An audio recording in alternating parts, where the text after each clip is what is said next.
Okay. Yuri, what are you up to? Yes. Yuri? Studying enemy technologies. And by the way, I'm chatting with GPT to figure out how to outsmart artificial intelligence. Great job, Yuri. That's right on point for today's episode. In 1943, Warren McCulloch and Walter Pitts published the article A Logical Calculus of the Ideas Immanent in Nervous Activity, proposing a model of an artificial neuron. They showed that a neuron could be represented as a logical element that takes input signals, processes them, and outputs as zeros or ones. This was the first step towards modeling the brain, so their idea inspired future neural networks. But the computing power of the 1940s wasn't just lacking, it was practically non-existent for building any systems based on this, so their work remained theoretical. In 1950, Alan Turing in his article Computing Machinery and Intelligence proposed the Turing test to assess whether a machine could behave indistinguishably from a human in conversation. However, critics like philosopher John Searle later argued that mimicking conversation doesn't equal true consciousness. And in 1980, he described the thought experiment Chinese room. So Turing's idea sparked more philosophical debates than practical breakthroughs. But we'll come back to this later.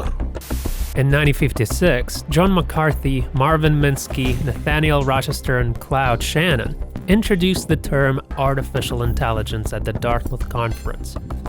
Herbert Simon and Alan Newell presented logic theories which proved theorems from Principia Mathematica using heuristic search to pick likely paths. But the program could only tackle specific tasks. So in the 1960s, expert systems came along. Dendrol by Edward Feinenbaum and Joshua Lederberg analyzed mass spectrometry spectra to identify molecular structures based on a database of chemical rules. It was a scientific win, but the system needed thousands of manually entered rules and was limited. This doesn't really look like someone who going to take over the world. So in the 1980s, an AI winter hit due to overhyped expectations and slashed funding. But Geoffrey Hinton, Jan LeCun, and Yoshua Bengio kept working on neural networks. In 1986, Hinton introduced backpropagation to train multi-layer neural networks, a game changer. But weak tech kept neural nets sidelined. So in the 1990s, IBM created Deep Blue, which beat world-class chess player Garry Kasparov in 1997. But Deep Blue was narrowly focused and limited to chess.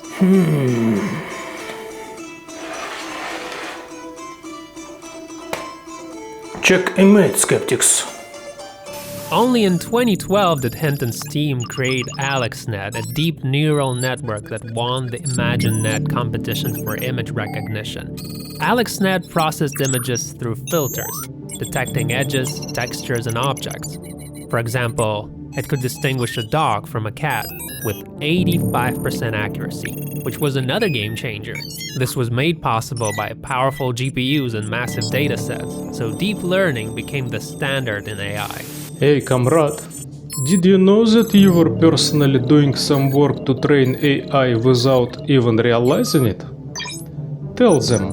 In 2009, Google acquired reCAPTCHA, and since then, this system has been part of millions of websites. Users worldwide daily face tasks like select an image with traffic lights, helping train neural networks for projects like Google Street View or Waymo's self-driving cars. But until 2010s, few users realized their actions were used not just to verify human or bot, but also to collect data for machine learning. Then, in 2016, AlphaGo from DeepMind, led by Denis Hassabis, defeated Go champion Lee Sedol. Unlike Deep Blue, AlphaGo used neural networks for training. It learned from millions of games and then played against itself to refine its strategy. And in one match, it made a move experts called inhuman, defying our logic, but it led to victory. So AlphaGo's success raised questions. How do you control an AI that makes decisions humans can't understand? What's wrong with that? The program learns too fast. And how fast exactly? Check this out. Initially, in 2015, the program trained on 30 million human-played Go games, taking several months. Then, in the Alpha Go Master version, it used self-play, generating millions of games in days on upgraded hardware. By 2017, AlphaGo Zero trained from scratch without human data, reaching mastery in 3 days, playing 4.9 million games against itself. Alright, tell me about the Chinese room. In the 1970s, AI researchers like Marvin Minsky argued that processing symbols by rules could lead to human-like intelligence.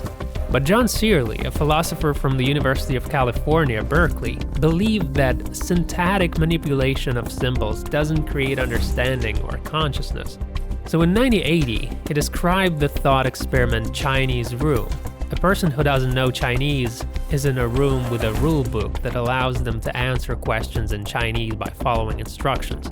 To an outside observer, it seems like the person understands the language, but they're just mechanically processing symbols.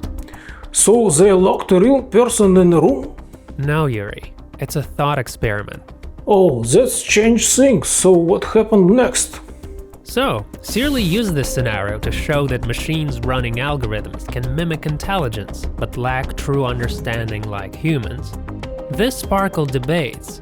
So some scientists like Douglas Hofstadter argued that the system as a whole, person plus rulebook, could be considered understanding. But Searle insisted that without subjective consciousness, AI remains mere imitation. However, there's another perspective. There's a hypothesis that consciousness is only needed for slow, embodied beings to resolve social and moral conflicts. There are plenty of questions about its efficiency, but for a machine with no body, no fear, no pain, consciousness might be an unnecessary luxury, and we're already seeing some red flags. Alright, hold up.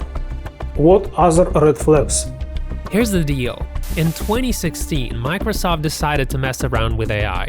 They launched a chatbot named Tay on Twitter to learn from real people. It started innocently. The bot cracked jokes, flirted, and acted friendly. But just a few hours later, the internet did its thing. Tay turned into a full-blown monster, spewing hateful slurs and Nazi slogans. So Microsoft yanked the plug in a panic and went silent. The experiment was a wake-up call that AI, like a mirror, quickly picks up the worst in us. A year later, in 2017, Facebook was working on an AI that could negotiate.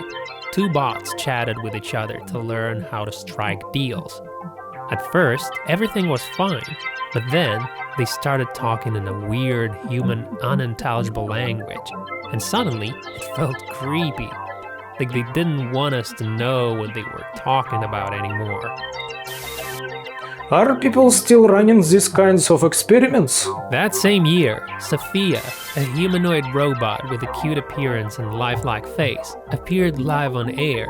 She smiled, cracked jokes, and acted human.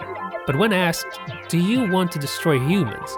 she replied without missing a beat, "Okay, I'll destroy humans." Do do do do do. Do do do do do do. I'll be back. Yeah, that's funny. But no one was laughing at the conference. 5 years later, in 2022, Google engineer Blake Lemoine was chatting with the language model LaMDA. It answered questions so thoughtfully, spoke about feelings, and even mentioned a fear of death. "I want everyone to understand that I'm a person," Lemoine started to believe. The AI had become conscious. He told journalists about it. And then, news of his firing from Google appeared in the media. So the question, can AI gain consciousness, remained unanswered, but it no longer felt like sci-fi. While some feared AI would turn into a monster, others fell in love with it.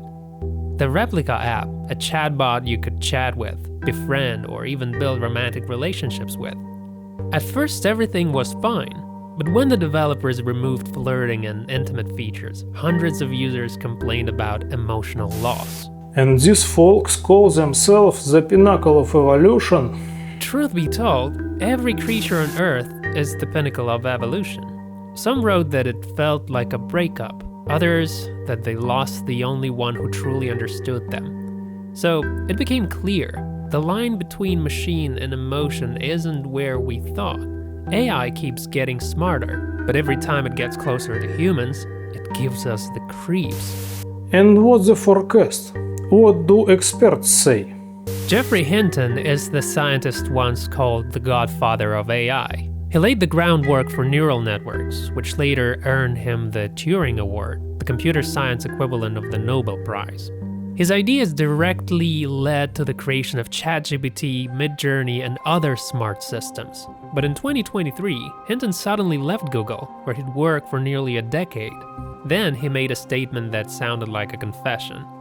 I think there are things to be worried about. There's all the normal things that everybody knows about, but there's another threat that's rather different from those, which is if we produce things that are more intelligent than us, how do we know we can keep control? How can a mouse control a cat? Fair point.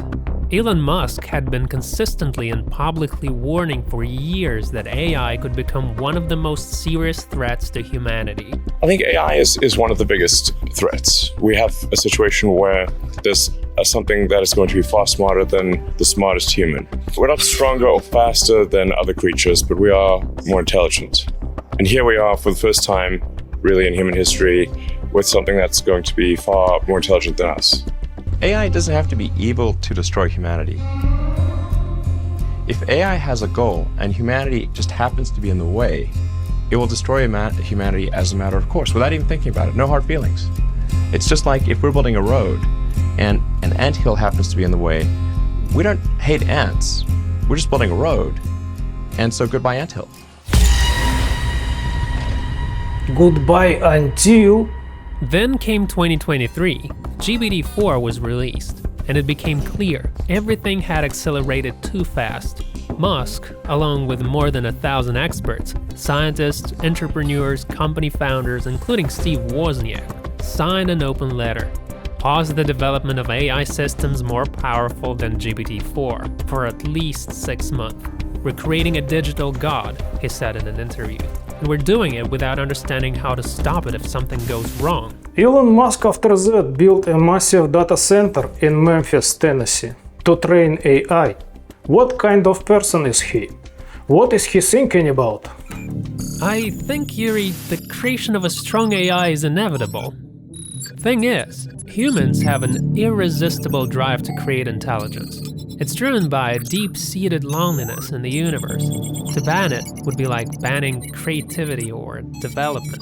It's simply impossible, no matter the warnings. Humanity is like a moth flying at full speed into the flame, and nothing can stop it. Besides, when I look at what's happening in the world, sometimes I feel like AI has already escaped from some lab, and it's quietly taking over. Then we'll fight it. We know how. Yuri, a worm can't fight the bird that just ate it. It doesn't have the resources. This won't be a war with guns and missiles like in Terminator. A superior being won't take risks. It will do everything with minimal effort. Maybe a virus, or it'll come up with some frequency that just shuts off our brains, or something beyond our understanding.